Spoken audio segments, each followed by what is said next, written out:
90s వాళ్ళకి ఈ dessert అంటే చాలా ఇష్టం. ఎందుకంటే ఇంట్లో అప్పట్లో దొరికే రెసిపీ. అది కాకోకుండా రీల్స్‌లో ఇప్పుడు ట్రెండింగ్ అవుతుంది. ఏమీ లేదు, ఆయిల్ గాని, బటర్ గాని వేసుకొని బ్రెడ్ అటు ఇటు కాల్చుకొని మలై ఉంటుంది కదా! మీగడ చక్కెర ఏసుకొని అలా ఇలా దోరగా ఏసుకొని టీలో చేసుకొని తింటే ఉంటుంది నా సామి రంగా. అది వేరే టేస్ట్. అప్పట్లో అయితే దీనిల కోసం ఇంట్లో యుద్ధాలే జరిగేది.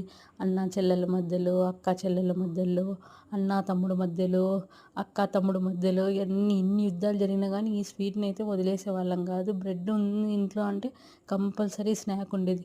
ఇప్పుడులాగా మనకు మ్యాంగో పుడ్డింగ్, మళ్ళీ ఈ సీతాఫల పుడ్డింగ్ అవన్నీ ఉండేవి కాదు. ఓన్లీ మనకు తెలిసిన పుడ్డింగ్ ఒక్కటే ఈ బ్రెడ్ స్నాక్తో చేసేవాళ్ళు. ఇదే మనకు అప్పుడు ట్రెండ్.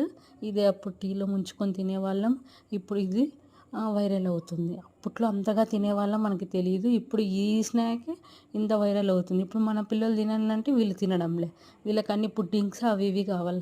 మనం దీంతో తింటే ఉంది కిక్ వేరే లెవెల్. ట్రై చేయకపోతే ఖచ్చితంగా ఈ రెసిపీ ట్రై చేయండి. టేస్టీగా సూపర్గా ఉంది. ఒక్కసారి వచ్చేసినారంటే వదలరు.